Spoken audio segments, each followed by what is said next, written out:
I know you probably, like I did, heard the news from Friday morning.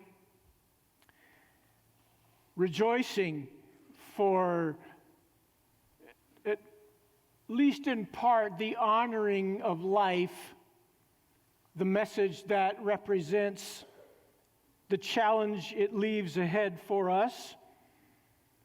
Reversing a decision that legally should never have been made and morally should never have been tolerated. But that decision does not really end the debate on abortion.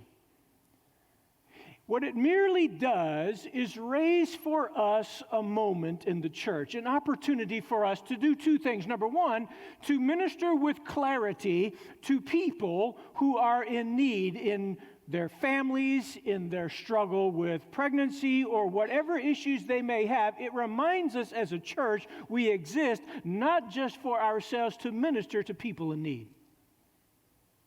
It reminds us, secondly, to stand unashamedly what we believe about God's Word. Because regardless of what this decision did or whether or not this decision was or was not made, I want to suggest to you some things that this decision does not change because they were never up for discussion. Number one, this decision does not change the fact that life is a gift from God. That God is the originator, the giver of all life. Life's a gift from God. Number two, life begins at conception. Not birth, life begins at conception. Number three, God has one plan for marriage.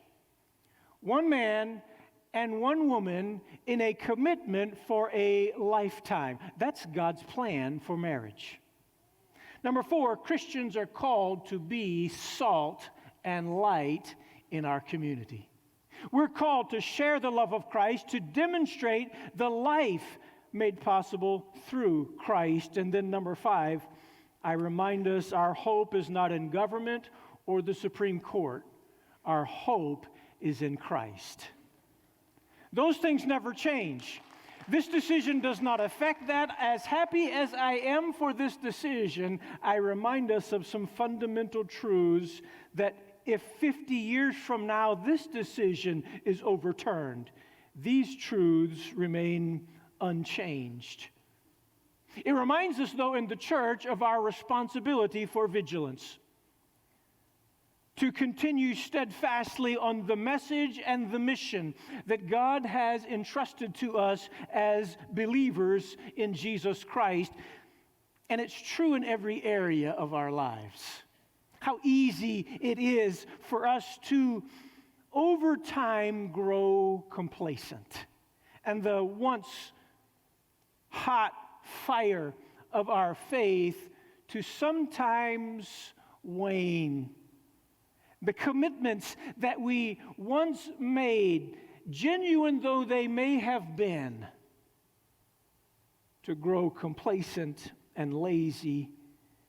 And I remind us that theological drifting creeps in so easily and can become a landslide if we are not careful to rise up in perseverance.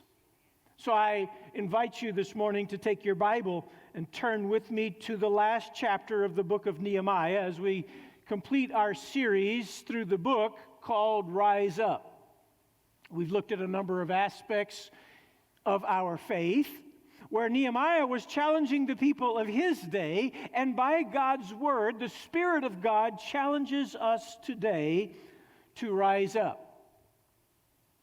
Chapter 13 of Nehemiah is organized somewhat strategically. In the first 3 verses, there is evidence of the people returning to God's Word. They were reading God's Word, and surprise, God began to speak through His Word. Great things happen when you read the Bible. They were reading the Bible, and God began to convict them. And then beginning in verse 4, Nehemiah backs up and says, now let me tell you what happened prior to that.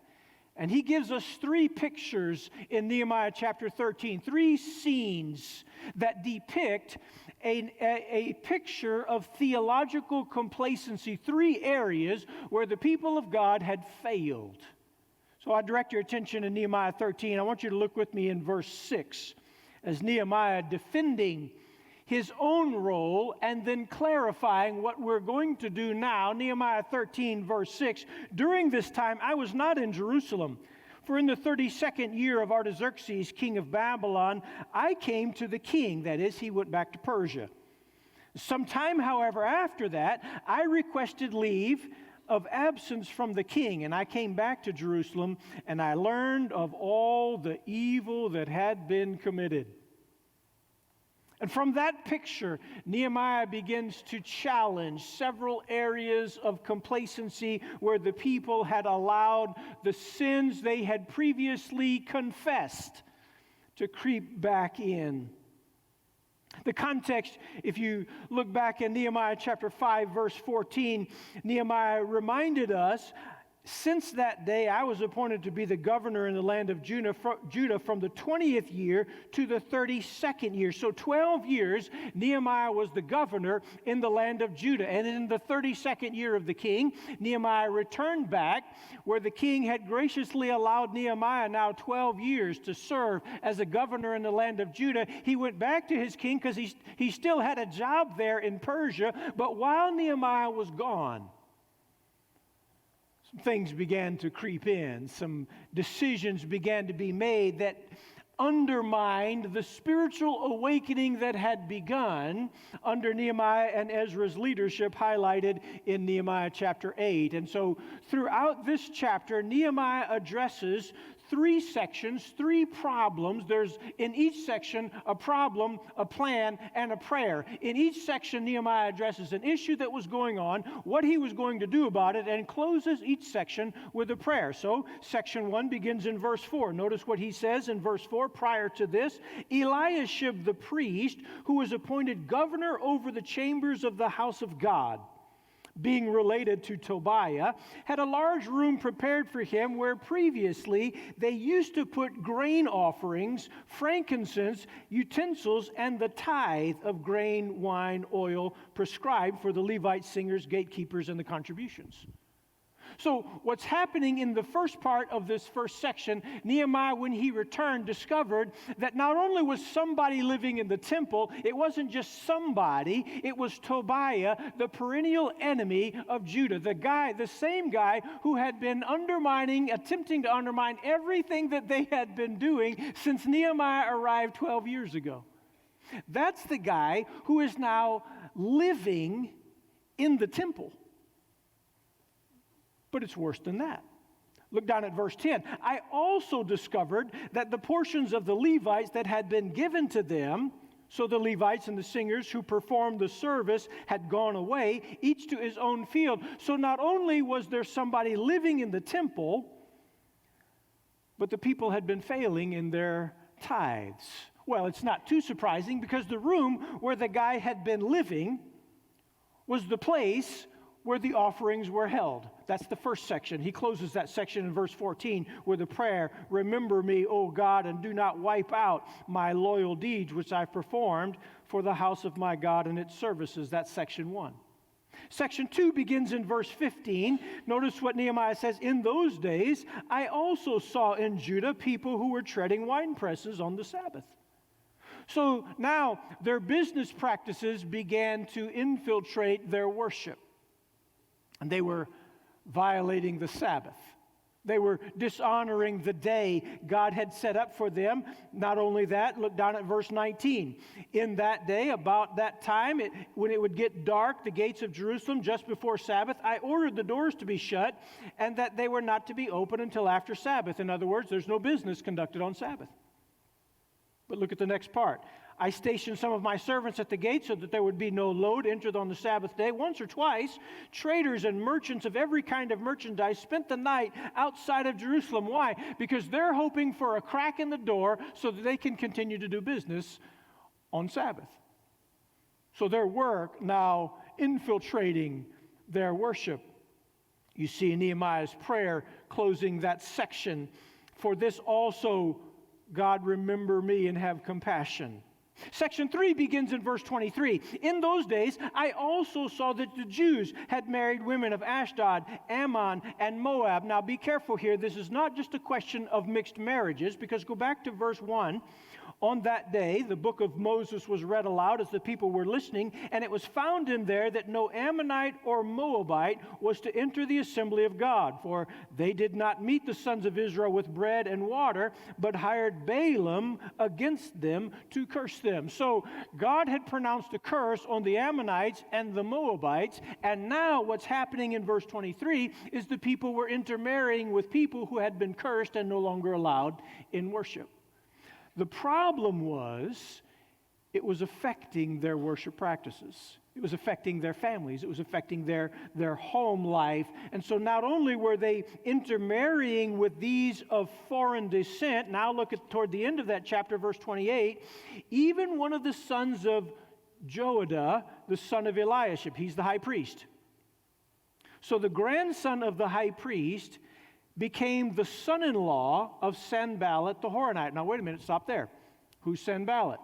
He's the other enemy, the perennial enemy of the people of Judah, Tobiah and Sanballat. Now, one lives in the temple, and the other is a son-in-law to the high priest. And Nehemiah came back after his period of absence, however long he was gone, and discovered all of the problems that had crept back in. So Nehemiah said, I purified them. It's a far cry from the spiritual awakening of Nehemiah chapter 8. It's a far cry from the promises that they had made in writing to the Lord, the covenant that they had declared in Nehemiah chapters 9 and 10. Has this ever happened to you?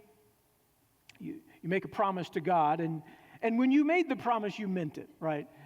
You're genuine in your promise to the Lord. God, I'm going to do this. Maybe it's a foxhole promise. If you get me out of this, I'll do this, or I'll do whatever you want me to do. And when you make that promise, you mean it.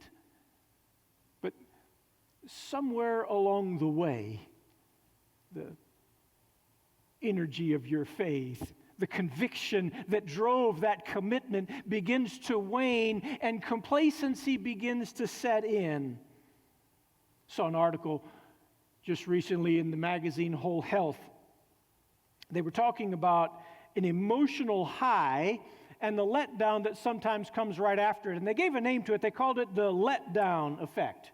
There's a big event in your life, and then very often after this big event in your life, there's a letdown that comes. And they talked about how you can recover from the letdown effect.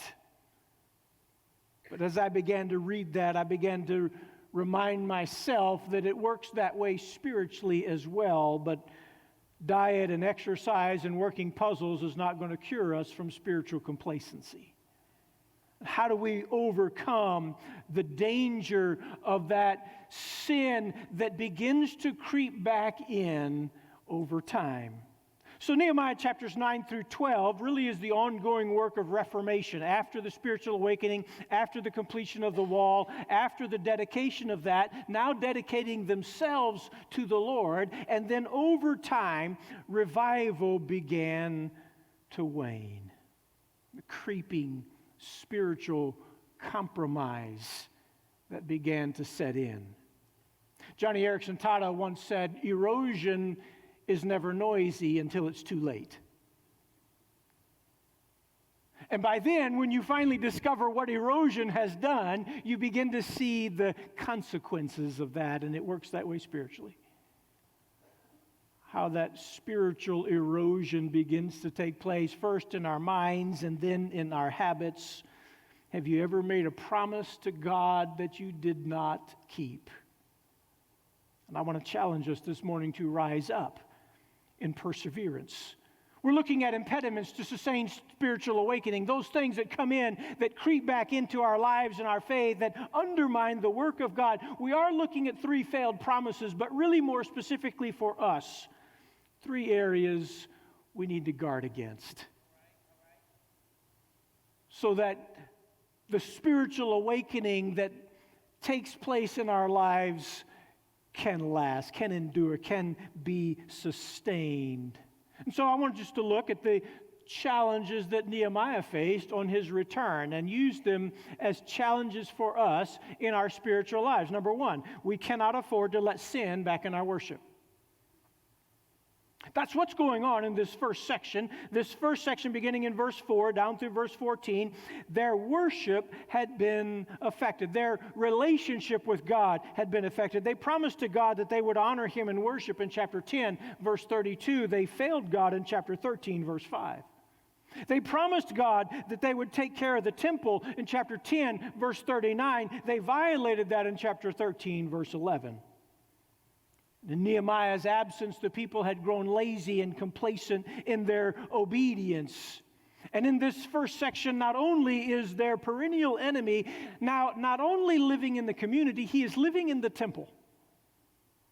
And he's living in the room where they stored the tithes.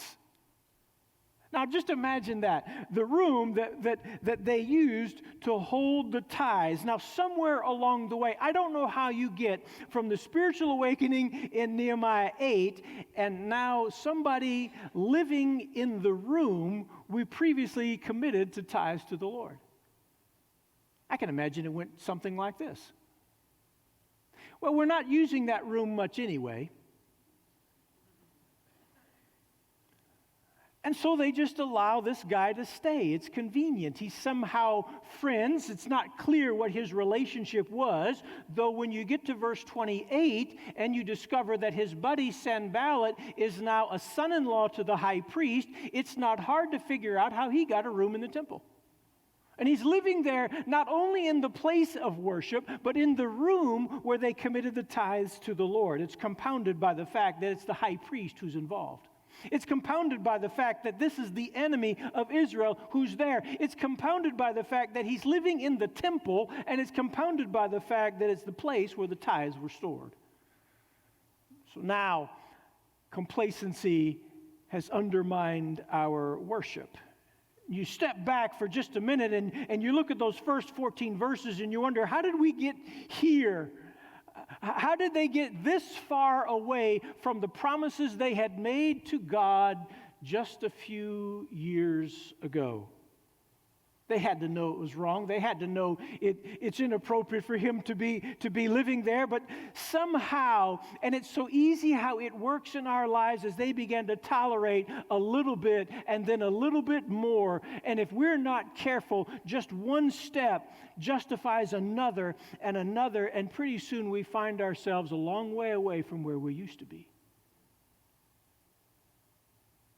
Sin begins to creep back in as we compromise what we know to be right. As we begin to allow those small compromises a little bit at a time, and over time they begin to mount a little here, a little there, and more now, and pretty soon enemies living in our territory. Worship is compromised, tithe is suspended, and sin has crept back into their worship. But you can understand how easy that is for them as it is for us. How our daily devotion to the Lord, how our obedience to God's word can so easily be disrupted. Your faith will either lead you to worship or disobedience will keep you from it. And as that sin begins to infect our minds and our habits, it begins to impact our worship. And in a scene reminiscent of Jesus in Matthew chapter 21, when he cleansed the temple, Nehemiah cleanses the temple here. You see it there in verse 8. This was displeasing to me, so I threw out all of Tobiah's household goods out of the room, and I cleansed the room. Nehemiah's cleansing the temple. Remember the words of Jesus in Matthew 21, quoting Jeremiah, "My house will be a house of prayer." The worship that goes on in that place matters. What we do in our personal relationship with God matters. We must not let sin back into our worship. in our lives, the enemy trying to tempt you to compromise your walk with Him, your time with Him, your relationship with Him, your faithfulness to Him, your giving, your singing, your worship, your study. The enemy is going to teach you, going to tempt you to compromise your worship. We cannot let sin back in our worship. The second section, beginning there in verse 15, now addressing another category. The first section talking about their worship, the second about their work.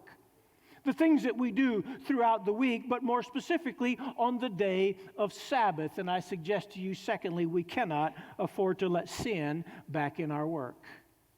Our work habits, our practices, this is the second area where they were now justifying disobedience to the Lord here in their business practices. They promised God that they would honor the Sabbath in chapter 10, verse 31. They violated it in chapter 13, verse 15.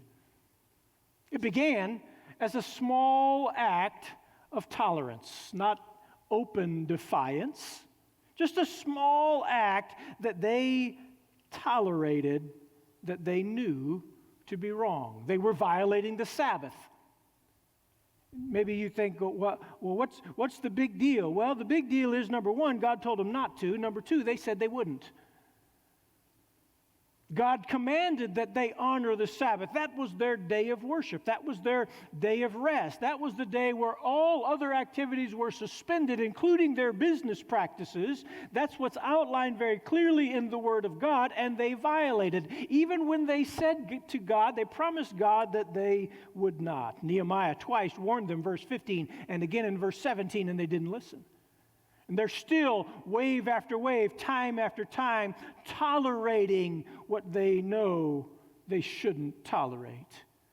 And I want to remind us that every bold step away from the Lord begins with a timid act of tolerance of sin. Where I allow that habit, I allow that thought, I allow that practice in my life, in my work. God had commanded them in Exodus chapter 20, verse 8, to remember the Sabbath and keep it holy. Now, today we don't worship on Sabbath, we worship on the Lord's Day. It was the day when Christ arose, the day of resurrection, the day that the New Testament honors as the day of worship. But the principle is clear, their work now overshadowing all of their other practices, even the issue of their worship. The issue is one of conviction, where I allow my work to become so significant, all-encompassing, that it even overshadows my relationship with God. Their tolerance of what they knew to be wrong led to open defiance of the Word of God, and sin begins to take root in our lives when we tolerate what we know to be wrong. I read an article in CBS News not too long ago. Here was the title of the article. Too much tolerance can be a bad thing. I thought that was a fascinating article title. I agreed with it. Too much tolerance can be a bad thing. I'm not sure they understood that the same way I do, but here's what they said. They were talking about your career. They were talking about health. They were talking about relationships. But here's their quote. The problem for many is that their tolerance meter is set too high. They put up with far too much for far too long. And that's true in our faith. Where we tolerate far too much in our lives for far too long. Their tolerance of those sinful practices led them to open defiance of God's word, and worse, they weren't convicted about it. Even when Nehemiah twice called them on it, they still weren't convicted about it, because that's what sin does. It blinds us to the truth of God's word. It blinds us to the reality of conviction from the Holy Spirit. And if we're not careful, the things we tolerate today will control us tomorrow. Those little things that we allow to continue in our lives, those habits that you allow to continue, will take control. We must not allow sin to come back into our work. Well, that's the second section. You see the third section beginning in verse 23, as Nehemiah, now having addressed their worship and their work. I want you to see now a third area that Nehemiah begins to address, and I challenge us as well. We cannot allow sin back into our walk. Here, now, Nehemiah emphasizing how their commitments, where they had failed God, influencing their personal relationship with the Lord and in their home. They promised to forsake any foreign influences in their faith in Ezra 10 and in Nehemiah 9, and they violated it in Nehemiah 13, 23, and 24. You look in verses 23 down through verse 29, and you begin to see the impact of how these foreign influences had now corrupted their faith. Verse 24, as for their children, half of them spoke the language of Ashdod. None of them knew how to speak the language of Judah, but only the language of his own people. So now it has influenced their families, it's influenced their homes, it's influenced their relationship with God. And Nehemiah reminded them of the impact, how those foreign marriages had even impacted the wisest man who'd ever lived. Even Solomon fell victim to that, Nehemiah reminded them. What's the problem? God said not to. They promised that they wouldn't. In fact, twice they had promised that they wouldn't do that. Ezra chapter 9, Nehemiah chapter 10, they had 2 times promised that they would not allow foreign influences into their faith, into their family of faith. Now the people were wanting to follow God, but they were wanting to do it their own way. They were wanting to say they were believers in God, but they were wanting to live like they choose. Passage in 2 Kings chapter 17, verse 33, talking about the northern kingdom of Israel, where it says they feared God and served other gods. They feared God and they served other gods. 2 statements that cannot go together. Part of the reason for God's judgment on the northern kingdom. But exactly what's going on here in Nehemiah 13. Still feared God, but allowing other gods, allowing other things, allowing other practices to undermine their faith. They cannot go together. In the end, our enemies living in the temple. The grandson of the priest is now related by marriage to one of the worst enemies of the land. And you realize that you cannot fear God and serve anyone else.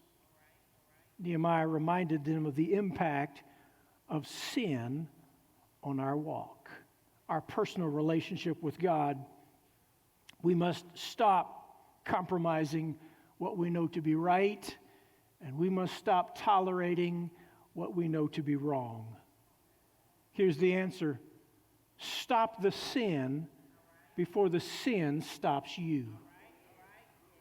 We've got to put a stop, an end, a no to the sin as it begins to creep back in slowly into our lives, corrupting the promises we had already made to God. Because if we're not careful, we'll find ourselves in direct violation of the promises we made to God, doing the very things we told God we would not do because we've allowed it. We've tolerated it. We've compromised. And all of those things have had an impact. There's a fun character study here in Nehemiah chapter 13. I want you to keep your finger here in Nehemiah 13 and turn back one book to Ezra chapter 9. Interestingly, facing the same problem of marrying foreign women and bringing their faith into our worship practices. So Ezra faced the same problem that Nehemiah did. Ezra facing it in Ezra chapter 9. Watch Ezra chapter 9, look at verse 3. When I heard this matter, I tore my garment, I tore my robe, and I pulled out some of the hair from my head and my beard, and I sat down appalled. Ezra heard about the problem, and he pulled his own hair out. All right. Now, Nehemiah 13, I want you to see a little bit different reaction as Nehemiah faces the same problem. Okay, so verse 25. I quarreled with them, I cursed them, I struck them, and I pulled out their hair.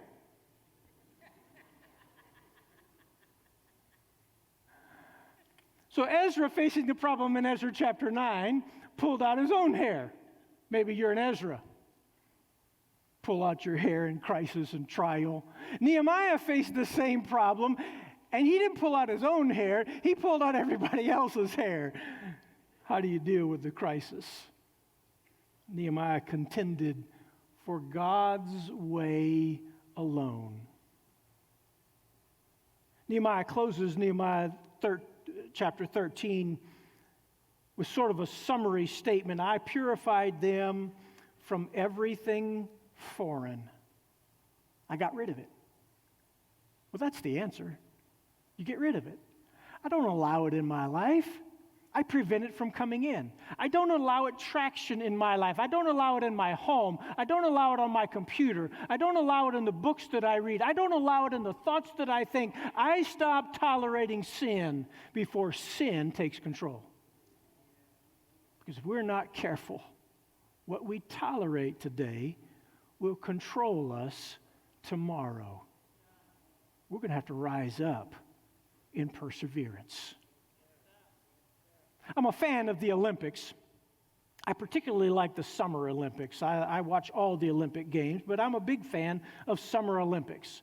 So I was particularly fascinated, given the history, in 2004 when the Olympic Games returned to Athens.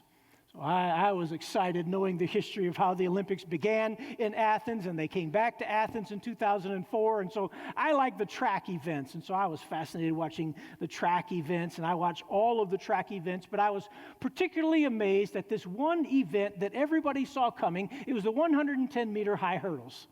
I never did the high hurdles.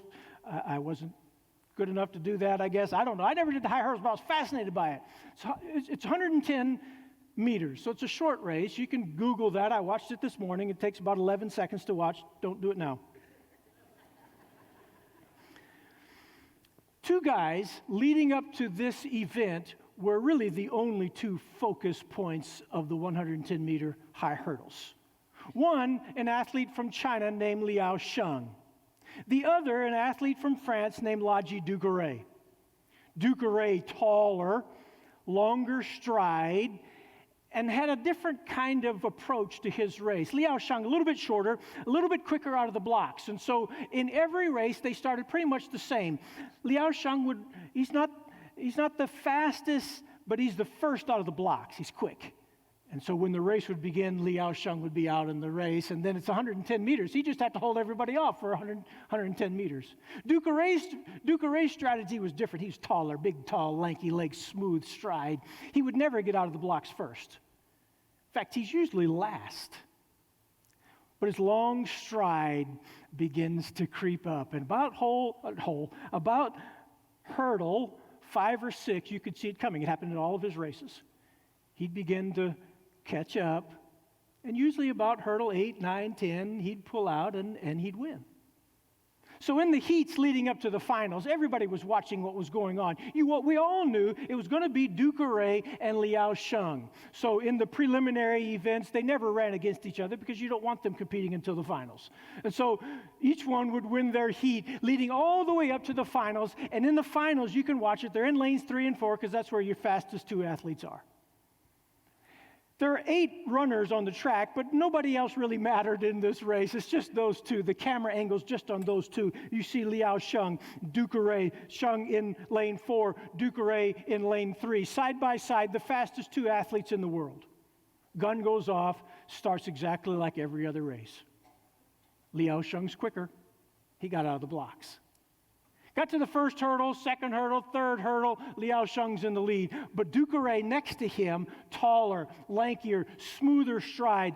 Little by little, he's creeping up. And almost on script, you think you know what's about to happen before it happens. So about hurdle 7, 8, Duguerre begins to pull up. And I was thinking, I know what's going to happen. But then hurdle 10. Duguerre, with his lead leg, clipped the hurdle. Tried to catch his balance, but if you've ever watched hurdles or attempted to do it on your own, when your lead leg gets tripped up, you're really going to go down, and he did. I have an image on my computer screen of that moment. It's a picture taken from the finish line of Liao Sheng, who will win the race and the first athlete from China to win a gold medal in the 110-meter high hurdles. But the angle is really on Duque. He's stumbling, and he's really horizontal to the track with his eyes on the finish line that he's about to fall short of. Realizing all the work that he'd put into that race was undone because he stumbled before the finish. I've seen it happen in Christian lives. I've seen it happen in ministers' lives. I've seen it happen in churches. I've seen it happen in families. I've seen it happen in believers, how we start off right. We start the race going strong for God. We're hot for Christ. We profess faith in Jesus and we mean it. Somewhere along the way, there's a hurdle.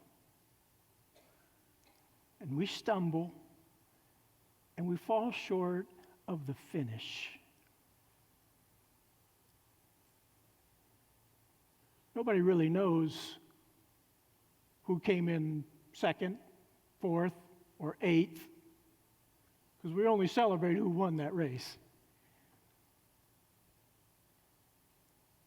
But we remind ourselves of what might have happened if a stumble didn't take place. I'm calling us, rise up in perseverance. Don't allow complacency in your life. Don't allow that sin to come back in. Don't allow those habits to sustain. Don't allow those thoughts in your mind. Don't allow those visual images on your computer. Don't allow that work on your screen. Nothing else that undermines your faith can be tolerated, or it will compromise your walk with Christ. And you will find yourself stumbling before the finish line and missing the goal.